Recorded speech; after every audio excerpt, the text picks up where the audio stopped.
जय हिंद दोस्तों, स्वागत है आपके अपने परिवार अजय शशि स्टडी पॉइंट में। आशा करते हैं दोस्तों आप सभी स्वस्थ होंगे, मस्त होंगे और अच्छे से रिवीजन कर रहे होंगे। झारखंड सीजीएल की जो भर्ती 2023 में आई थी उसकी एग्ज़ाम 2 दिन है। एक तो आपकी 28 जनवरी की और दूसरी आपकी 4 फरवरी 2024 की। बहुत सारे बच्चों का एग्ज़ाम 28 जनवरी का है और बहुत सारे बच्चों का एग्ज़ाम आपकी 4 फरवरी का है। 2 डेट दिया गया है।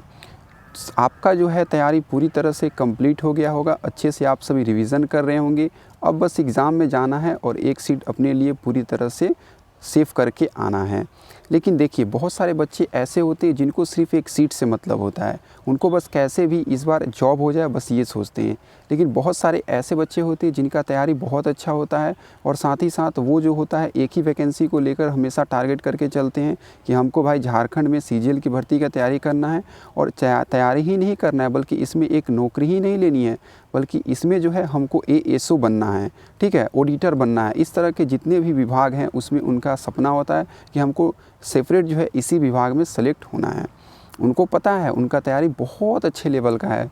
उनको अच्छे से पता है कि हमको, मेरा तो एक सीट कंफर्म है लेकिन हमको और भी अच्छे से तैयारी करके अपने लिए एक सीट नहीं बल्कि एएसओ वाली या ऑडिटर वाली या जितनी जो भी उनका सपना होता है वैसे।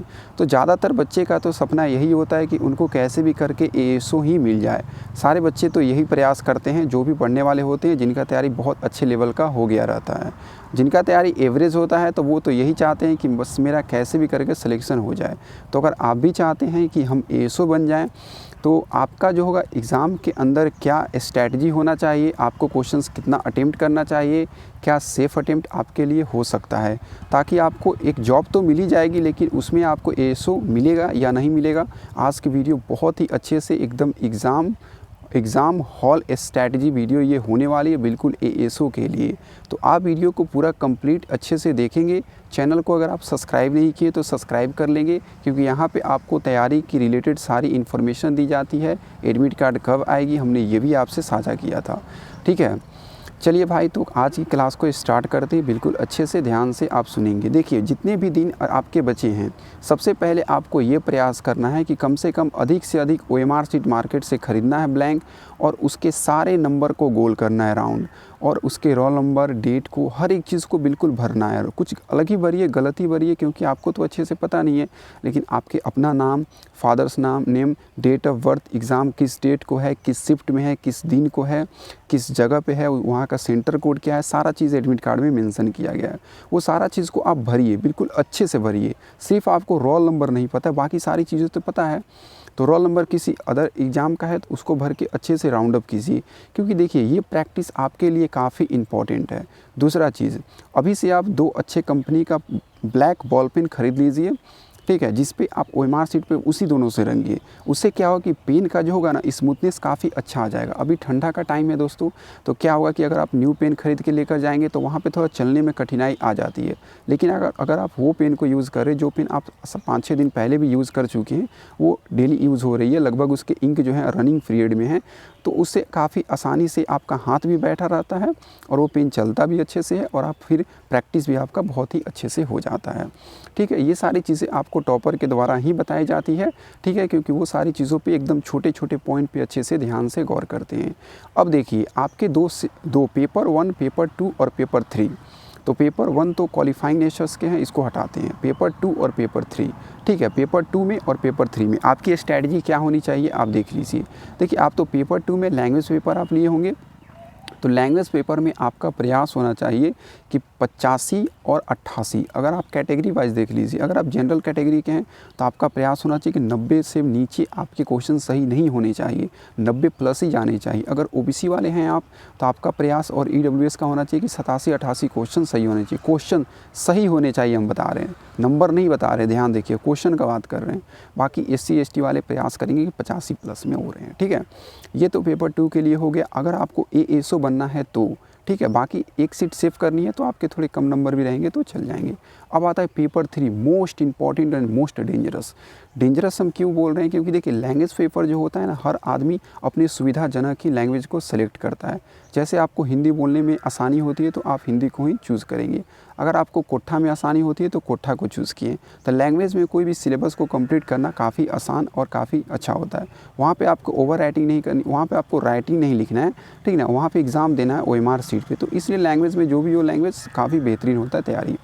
पेपर 3 काफ़ी डेंजरस है, क्योंकि यहाँ पे जीके है, झारखंड जीके है, करेंट अफेयर है, झारखंड करेंट अफेयर है, आपके साइंस का पोर्शन है, मैथ्स का पोर्शन है, रीजनिंग का तो चलिए इजी मान सकते हैं, कंप्यूटर का पोर्शन है। अगर इसमें से कोई एक पोर्शन भी आपका वीक होगा तो आप पूरी तरह से भूल जाइए कि आपको ASO का पद मिलने वाला भी है, ठीक है। ऐसा क्यों हम बोल रहे हैं, क्योंकि ASO उन्हीं बच्चों को दिया जाता है जो काफ़ी अच्छे नंबर लेकर आते हैं। तो आपका प्रयास ये होना चाहिए कि आपके जितने भी सब्जेक्ट हैं काफ़ी अच्छे हो गए होंगे, उनका तैयारी बहुत ही अच्छे ढंग से होना चाहिए, रिवीजन अच्छे से कर लीजिए, ठीक है। अब देखिए इसमें लगभग कितने क्वेश्चन अगर आपको अटेम्प्ट करना चाहिए, सेफ अटेम्प्ट लेना चाहिए ASO के लिए, ठीक है। तो ASO के लिए आपका जो अटेम्प्ट होना चाहिए दोस्तों, वो ये प्रयास होना चाहिए कि कैसे भी करके कम से कम 125 से 130 क्वेश्चन आपके बिल्कुल सही आने चाहिए। ऐसा मत कीजिएगा कि 130 क्वेश्चन आपने सही टच किया है और उसमें से 20 क्वेश्चन गलत आपने टच किया है, ठीक है। आपने टोटल 150 क्वेश्चन को ही टच कर दिया, उसमें से 125 क्वेश्चन सही और उसमें से 25 क्वेश्चन गलत, तो फिर आपके नंबर जो होंगे ना कट के नीचे चले जाएंगे, तो फिर आपके लिए समस्या हो जाएगी। जो भी क्वेश्चंस को आप टच करेंगे बिल्कुल 100% आप कंफर्म होंगे तभी। अपने साथ एक पेन नहीं, 1-2 पेन ले लेंगे, वो जो आप प्रैक्टिस करते हैं, एक पेंसिल ले लेंगे और पेंसिल वैसा होना चाहिए जिसके पीछे रबड़ होना चाहिए, ठीक है। ये सारी चीज़ें, और एक वाइटनर ले लेंगे और साथ ही साथ एक ब्लेड ले लेंगे, ठीक है। ब्लेड हम क्यों बोल रहे हैं, क्योंकि अगर भगवान ना करे OMR सीट पे आपसे गलती हो जाती है, हल्का गलती है, तो उसको पेन से क्या करेंगे, दोस्तों, जो ये ब्लेड होता है, ब्लेड से हल्का पेपर को हटा देंगे और फिर उस पर पेन चला देंगे, ठीक है। नहीं तो फिर वाइटनर का भी यूज़ कर सकते हैं, लेकिन आप प्रयास कीजिए, अभी प्रैक्टिस अच्छे से कीजिए कि आपका गलती वगैरह ऐसा कुछ भी ना हो एग्ज़ाम के समय, ठीक है। बिल्कुल आराम से, एकदम पैनिक नहीं होना है आपको, ठीक है। आप ये OMR सीट को ऑलरेडी घर में रोज़ भरे हैं 10-5 गो, तो क्यों डरना, उसी में से एक है। नॉर्मली आपको प्रैक्टिस सीट देना है, ठीक है, सिंपल आना है, एग्ज़ाम देना है और घर आना है, ठीक है। पैनिक बिल्कुल भी नहीं होना, आराम से सीखना है, समझना है। और देखिए अगर आपको OMR सीट भरने में कोई दिक्कत कुछ भी होता है तो आप वहाँ पे जो भी होंगे टीचर्स, उनसे आप सलाह ले लेंगे, पूछ लेंगे, 1 बार नहीं, 2 बार नहीं, 3-3 बार पूछ लेंगे, कोई दिक्कत नहीं, उनको इसी काम के लिए रखा गया है, ठीक है। तो चलिए दोस्तों, इसके अलावा अगर आपके मन में किसी तरह की कोई डाउट होती है तो आप ज़रूर कमेंट करें, हम लोग आपसे साझा करेंगे, शेयर करेंगे। जय हिंद दोस्तों, जय भारत।